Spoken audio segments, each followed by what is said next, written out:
샬롬 샬롬 샬롬 샬롬. 하나님 사랑합니다. 여러분 주 안에서 사랑합니다. 사무엘하 24장 사무엘하 마지막 장이죠. 11절에서 25절 타작 마당에서 드린 화목제 이런 제목으로 함께 은혜를 나눕니다. 11절에 보니 다윗이 아침에 일어날 때 야훼의 말씀이 다윗의 상견자 된 선지자 갓에게 임하여 가라사대 이렇게 시작이 됩니다. 가서 다윗에게 말하기를 야훼께서 이와 같이 말씀하시기를 내가 네게 세 가지를 보이노니 너를 위하여 너는 그 중에 하나를 택하라. 내가 그것을 네게 행하리라 하셨다 하시니 가시 다윗에게 이르되 왕이 땅에 7년 기근이 있을 것이니까 혹은 왕이 원수에게 쫓겨 석 달 동안 그들 앞에서 도망하실 것이니까 혹은 왕의 땅에 사흘 동안 전염병이 있을 것이니까 왕은 생각하여보고 나를 보내신 이에게 무엇을 대답하게 하소서 하는지라 셋 중에 하나를 선택해라 말하죠. 석 달 동안 그들 앞에서 원수에게 쫓겨서 석 달 동안 그들 앞에서 도망할 것이요 아니면은 3년 기근이 있게 할 것이요 아니면 3일 동안 전염병이 있을 것이니까 세 가지 중에 하나를 대답을 해라. 7년 기근 7년 기근 석 달 동안 도망치는 거 원수 앞에서 또한 3일 동안 전염병.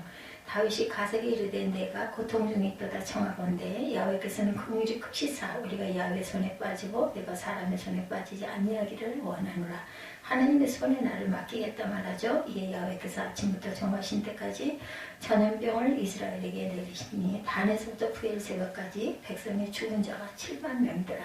3일 동안 죽은 자가 7만 명입니다. 천사가 예루살렘을 향하여 그의 손을 들어 멸하려 하더니 여호와께서 재앙 내리심을 이웃에서 백성을 멸하는 천사에게 말하죠.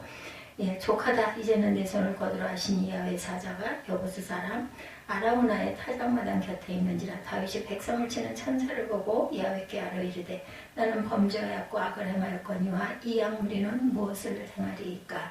청하건대 주의 손으로 나와 내 아버지 집을 치소서 하니라. 나를 죽이시라는 거죠. 이날에 가시 다윗에게 이르러 그에게 아뢰되 올라가 여부스 사람 아라우나의 타작마당에서 야훼를 위하여 제단을 쌓으소서 하네. 다윗이 여호와께서 명령하신 바 갓의 말대로 올라가니라. 아라우나를 바라보다가 왕과 그의 부하들이 자기를 향하여 건너옴을 보고 아라우나가 바라보다가 나가서 왕 앞에 얼굴을 땅에 대고 절하며 이르되 어찌하여 내 주 왕께서 종에게 임하시나이까 하니 다윗이 이르되 내게서 타작마당을 싸서 여호와께 제단을 쌓아 백성에게 내리는 재앙을 그치게 하려 함이라 하는지라. 아라우나가 다윗에게 이르되 번하거든 내 주 왕은 좋게 여기시는 대로 취하여 드리소서. 번제에 대하여는 소가 있고 뗄나무가 대하여는 마당질하는 도구와 소의 멍에가 있나이다. 왕이 아라우나가 이것을 다 왕께 드리나이다 하고 왕께 아뢰되 왕의 하나님 야훼께서 왕을 기쁘게 받으시기를 원하나이다. 그냥 거저 다 드리겠다라는 거죠. 뗄나무도 있고 소도 있고 땅도 있으니 다 가져가라. 왕이 아라우나에게 이르되 그렇지 아니하다. 내가 값을 주고 내게서 사리라. 값 없이는 내 하나님 야훼께서 번제를 드리지 아니하리라고. 다윗이 은 50세겔로 타작마당과 소를 사고 그곳에 야훼를 위하여 단을 쌓고 번제와 화목제를 드렸더니 이에 여호와께서 그 땅을 위한 기도를 들으시매 이스라엘에게 내리는 재앙이 그쳤더라. 아라우나의 타작마당에서의 번제가 다윗이 감사의 번제를 드리죠. 그래서 재앙이 그칩니다. 사무엘상과 하를 말씀을 나눈 지 오래됐어요. 그렇죠? 오늘 사무엘하의 마지막 시간 다윗을 중심으로 허락되어진 은혜들이 저 여러분에게 오랫동안 간직되어지기를 간절히 소망합니다. 다윗도 때로는 하나님의 마음에 합한 사람으로 하나님을 기쁘시게 하는 사람으로 살아가다가도 때로는 연약한 모습으로 육신의 정욕에 넘어지기도 하고 명예에 대한 욕망으로 넘어지는 모습을 우리는 봅니다. 24장에서 다윗이 인구조사라는 행위가 얼마나 미련한 일이고 하나님 앞에 범죄한 일이었는가를 고백했으나 하나님께서는 선지자 갓을 통하여 세 가지 형벌에 대한 선택을 요구하시죠. 7년 기근, 석 달 동안 쫓겨다니는 것, 3일 동안 그 전염병으로 인한 재앙. 예, 부모가 자녀를 사랑하려는 놈 절대로 배를 두지 않을 것입니다. 다윗의 인구조사는 대외적으로 국가 통치의 기반이 되는 다양한 통계를 우리가 함시면 실상 본심은 그게 아니고 예, 전쟁에 나갈 인구수, 예, 장정의 수를 계수하는 문제였죠. 군대로 통원할 수 있는 지원이 지원자가 얼마나 되는지 그것을 조사해서 공표하므로 자신이 성공한 지도자, 강력한 군대를 지휘하는 지도자라는 것을 대외적으로 과시하고 싶었던 것이 본심의 문제였던 겁니다. 그 감추인 본심을 사람들은 알지 못했지만 하나님은 알고 계셨죠. 결국 10개월여 가까운 많은 시간을 소비해가며 얻어낸 통계는 군대에 동원될 수 있는 수가 무려 130만 명이나 된다는 것이었지만 다윗은 기뻐할 수가 없었습니다. 왜냐하면 이는 그 자신도 이러한 일이 하나님께 바르지 못한 행위라는 것을 알고 있었기 때문이죠. 그리고 그는 하나님께 고백합니다. 제가 미련하게 행동했나이다 회개하죠.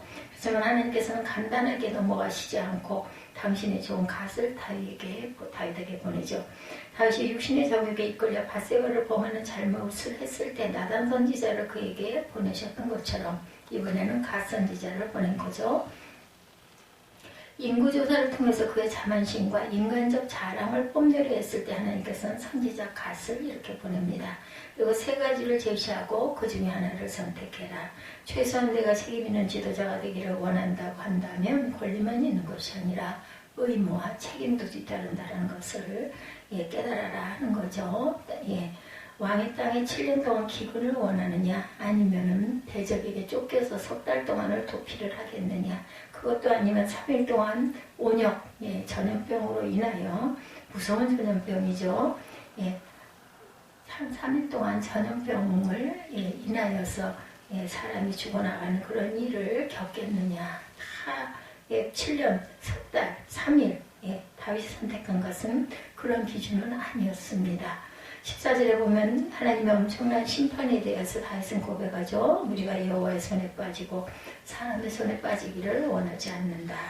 이 세 가지 형벌 중에 첫 번째와 셋째는 하나님이 직접 심판하시는 내용이, 두 번째 간접적인 심판의 내용입니다. 왕의 대적들에게 군사적 침략을 받아서 왕과 백성들이 고통을 받는 것.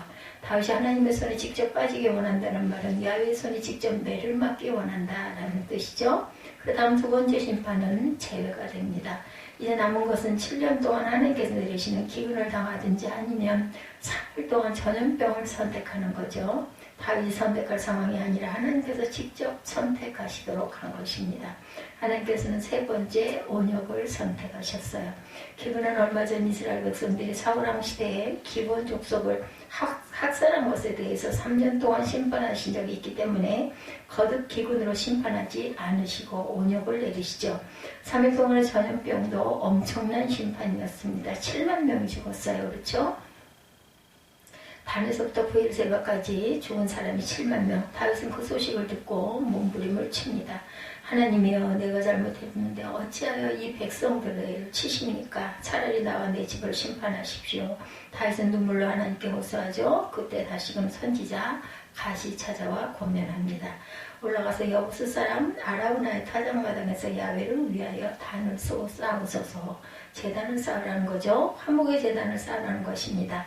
회개의 제단을 쌓아라. 왜 하필이면 아라우나의 타작마당일까? 하나님께서 심판의 사자를 단에서부터 브엘세바까지 심판하신 후에 심판의 사자가 이제는 예루살렘을 치려고 할 때 하나님께서 후회하시면서 중단시킨 곳이 바로 아라우나의 타작마당이었기 때문입니다. 다윗은 선지자 갓의 권면을 받아들이죠. 야훼의 명하신 바 갓의 말대로 올라가 아라우나의 타작마당으로 다윗과 그의 신하들이 올라갔을 때 아라우나는 깜짝 놀라서 쫓아나오죠. 어찌하여 내 주 왕께서 종에게 임하시나이까? 내가 이 땅을 야훼 하나님께 제단을 쌓기를 원한다 말합니다. 이 땅을 내게 팔라는 요구에 22, 3절에 아라우나가 대답하죠.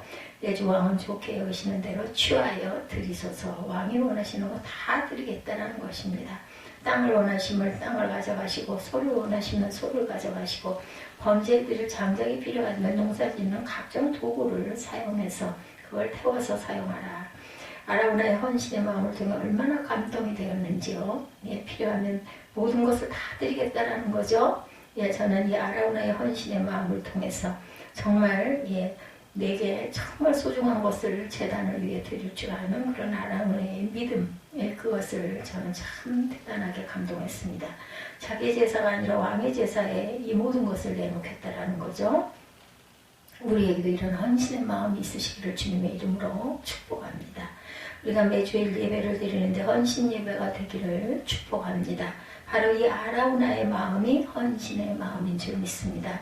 계산하는 마음이 아니고 헌신하는 마음이 되어야 할 줄로 믿습니다. 이 아라우나의 심정을 가지고 하나님 앞에 헌신의 예배를 드리기를 간절히 축원합니다. 그런데 이 아름다운 헌신의 마음을 가졌던 아라우나보다 다윗은 한 수위죠.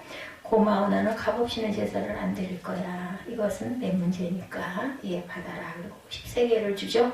내 눈물이, 내 헌신이, 내 정성이, 내 물질이 들어가야 제사지. 당신 나에게 모든 것을 그 삶의 중요한 소와 멍에를 내게 제공하여 주겠다고 하지만 너무 감사하지만 내 제사는 내 눈물이, 내 피가, 내 땀이 섞여야 한다. 우리가 하나님께 드려진다는 예물은 피 묻은 예물을 주님 앞에 드릴 줄 알아야 되겠다. 생명입니다. 피는 그렇죠. 내 생명과 같은 예물을 주님 앞에 드리죠. 어떤 젊은이가 직장을 다니고 공급을 받아왔는데 부모가 권하죠. 11조를 드려야지. 그러면 이거 다 드려요. 그러면 아까운데. 아니야. 아깝다고 하는 것은 그것은 내 것이라고 생각하니까 아까운 마음이 드는 거다. 10의 1은 하나님 거야. 아깝다고 생각하지 마라. 하나님의 것이라고 생각해야지. 내 거라고 생각하니까 아깝지. 장성한 아들에게 부모가 그렇게 가르치죠. 아들이 저에게 고백합니다. 처음 그거 드리려고 하니까 되게 아깝더라고. 한 150만 원 받아서 15만 원 11조 드리려니까 그게 아깝대요. 그런데 부모님의 그 말씀을 듣고 그 마음을 정해서 이것은 하나님 거다라고 생각하고 드리고 시작하니까 아까운 마음이 없어졌습니다. 정석이 들어가지 않으면 진정한 예배에 드리기는 어렵죠. 다윗은 아라우나가 모든 것을 제공해 준다고 하지만 그것을 감사함으로 거절합니다. 하나님의 은혜는 값싼 은혜가 아닌 구원의 은혜는 너무 귀하기 때문에 값없이 주는 은혜. 우리가 하나님께 예배할 때 다른 사람에 의해서 무임승차하는 것이 아니라 나의 정성이 담겨진 예배가 되어야 할 줄로 믿습니다. 다윗은 그것을 알죠. 그리고 은 50세겔로 타작마당과 소를 사고 그곳에서 야훼를 위하여 단을 쌓고 번제와 헌목제를 드렸던 야훼께서 그 땅을 드리는 기도를 들으신 줄로 믿습니다. 기도를 들었다는 말은 이제 진노하심을 멈추셨다라는 거죠. 찰스 웨슬리는 그 부분을 이렇게 정리합니다. 하나님께서 번제와 화목제를 받으시고 진노를 멈추셨다는 것은 모두 다 은혜다. 모두 은혜입니다. 하나님이 진노하신 것도 은혜이죠. 진노하심으로 우리가 깨닫게 고난을 주심으로 우리가 자라게 하십니다. 하나님이 당신의 백성들을 향해서 행동하시는 모든 것은 은혜일 수밖에 없습니다. 바울사도의 고백처럼 나이 나된 것은 하나님의 은혜다. 이 고백이 우리의 고백이 되어야 할 줄로 믿습니다. 아버지가 자식을 멈추게 해주는 것도 은혜고 우리가 자식의 종아리를 걷어서 매를 때리는 것도 은혜라는 거죠. 받아주시는 것만 은혜가 아니죠. 다윗은 바로 그 부분을 알았던 거죠. 그 은혜를 위해서 자신이 최선을 다합니다.